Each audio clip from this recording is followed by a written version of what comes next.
Elvis on the chat.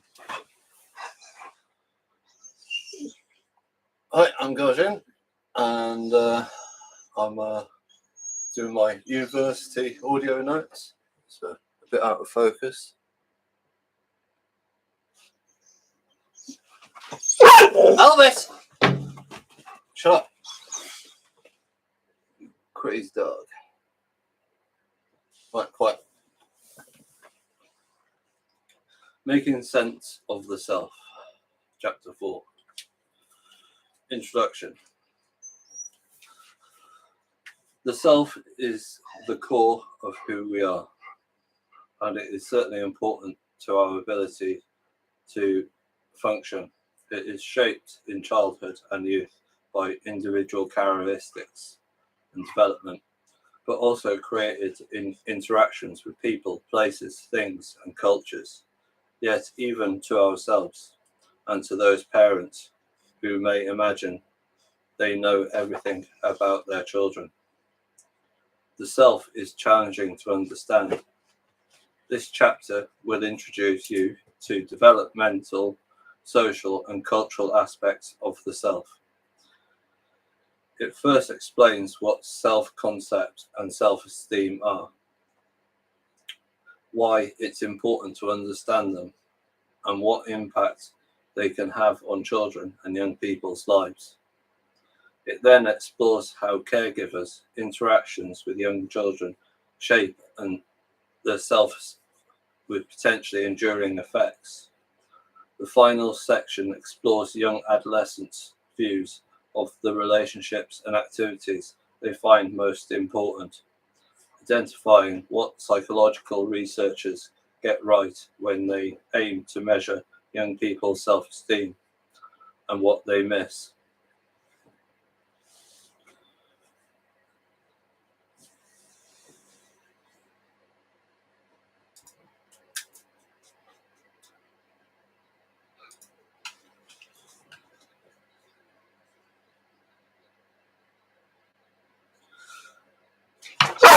Elvis, on the chair now.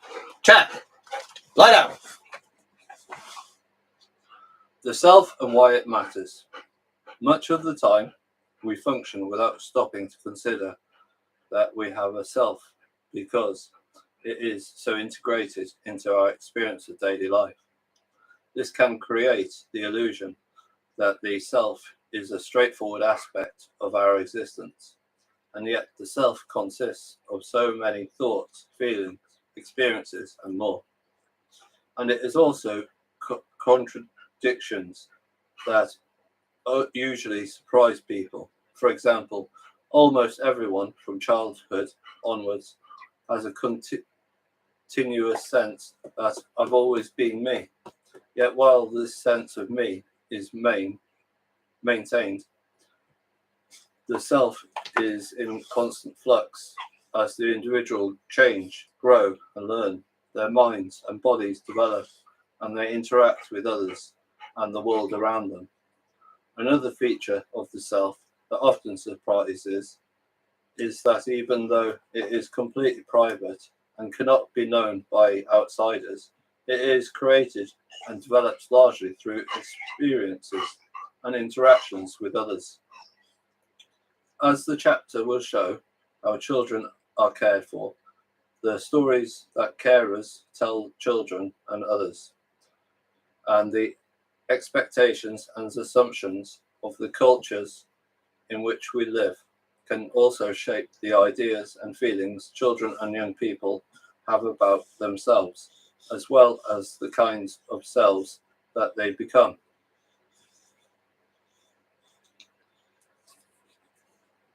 The self-concept and self-esteem.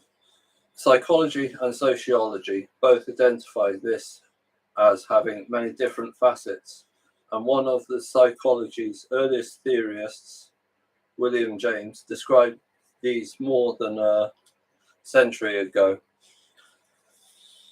in his classic text, The Principles of Psychology. Although a great deal of new research has been carried out since, these early conceptualizations still stand. James proposed that a key part of the self, which he described as the me self, is what we think about when we ask the question, who am I? The chapter concerns itself with the me self, also referred to as a self concept. The self concept is the image we hold of ourselves. As another classic US psychologist, Morris Rosenberg, explained 100 years after James, this image of ourselves matters. It is central to our ability to function in the world, as we need some insight into our qualities, characteristics, and identities. The self-concept, Rosenberg said, is the most constant feature of the individual's experience and the most important basis of human action. Without some picture of what one is like, one's traits, statuses, and other qualities, one is virtually immobilized.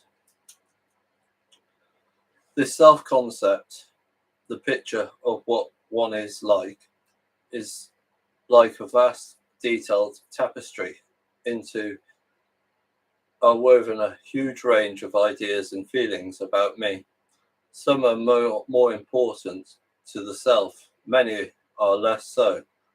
Their importance varies across time and situations, as if a spotlight falls on one part of the tapestry and fades from others from moment to moment. And in different times of life, the tapestry of ideas and feelings about the self continues to be woven and added to through childhood, youth, and beyond. The ideas and feelings that make up the self concept create an overall sense of me, including identities, characteristics, relations, roles, and group membership that together define an individual. What are all these ideas about the self that make up the tapestry of the self concept? They include individual characteristics, whether physical, appearance or size, psychological, moral or spiritual values, or favored activities, hobbies, talents, pastimes. They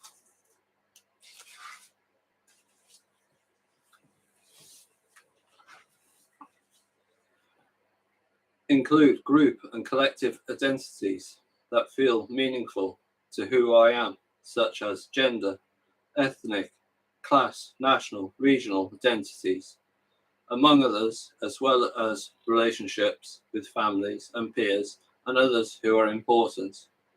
They may also be ideas about the important material or virtual things that we feel reflect me or are part of me.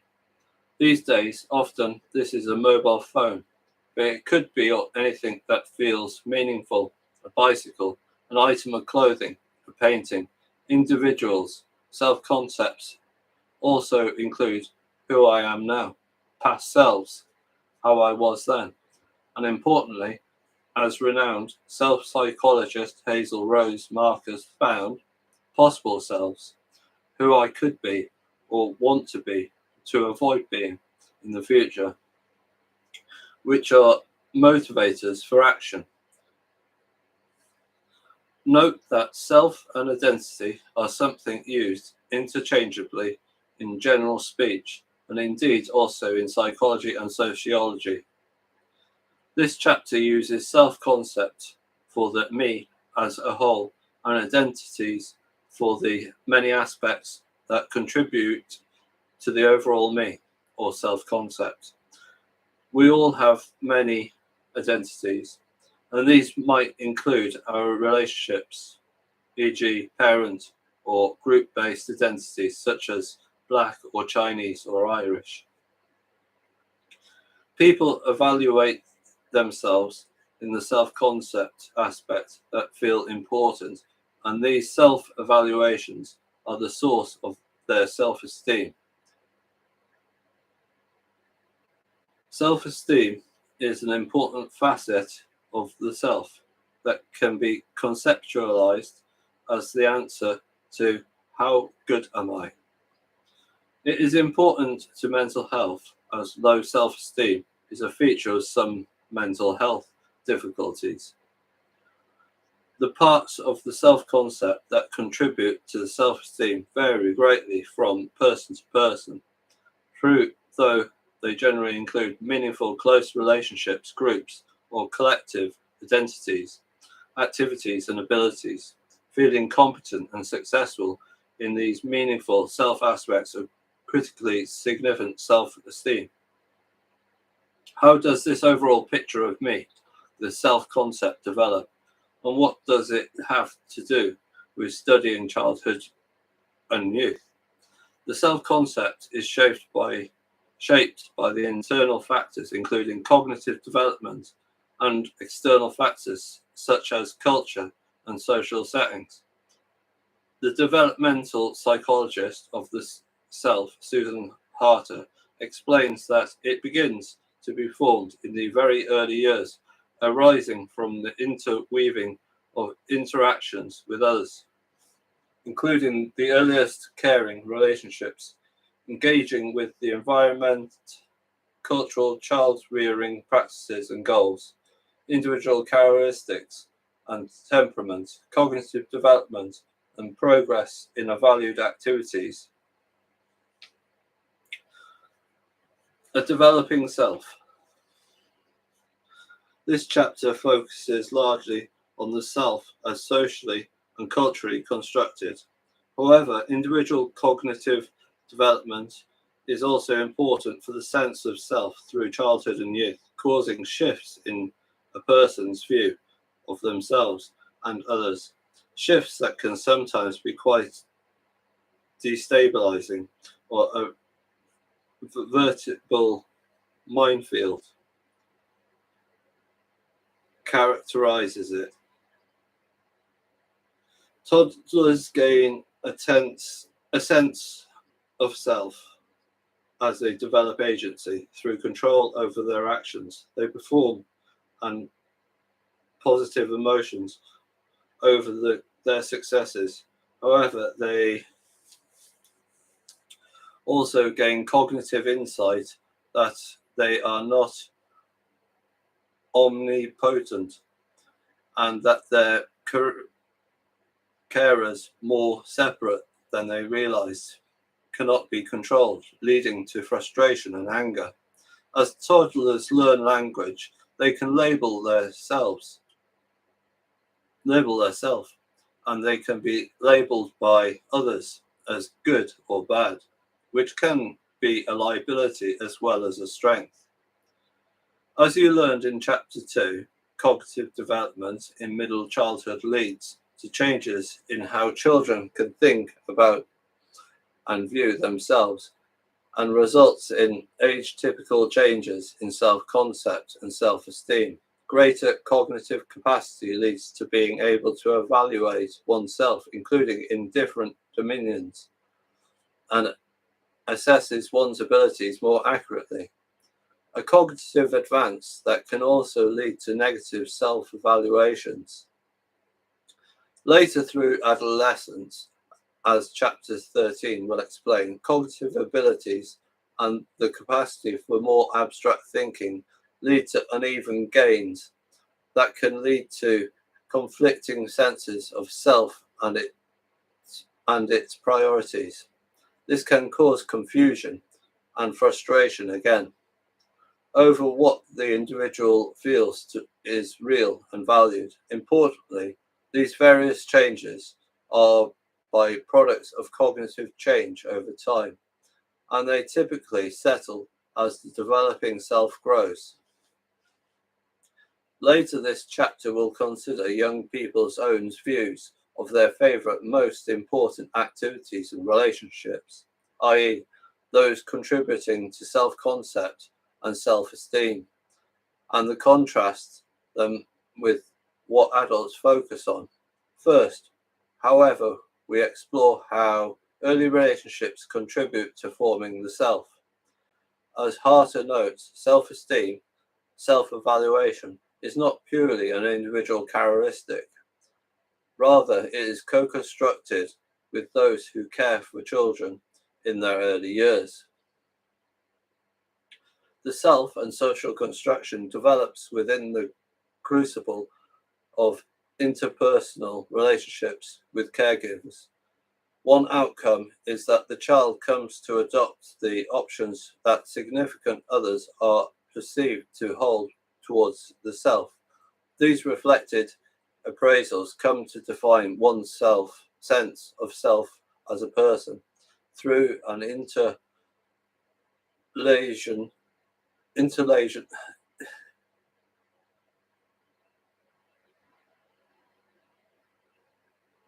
inter, I can't say the word, interlation process. The child comes to own their evaluations as his and her own judgments about the self. Thus, children's earliest caring relationship can shape their sense of self and self-esteem. The next section considers care in the early years, the psychological theory of attachment processes, how early caregivers can affect aspects of the self over the lifespan, and cultural psychological research into family storytelling shows how this can shape selves differently across cultures. Key points: the self concept, the image we hold of ourselves, is central to our ability to function in the world, as we need insight into our qualities, characteristics, and identities. The self concept is like a tapestry with many features, individual characteristics, group and collective identities, relationships, things, past selves, and possible selves, among others. It also includes self-esteem, how we evaluate ourselves in the aspect of the self-concept that are important to us. The self-concept changes with cognitive and emotional development over time.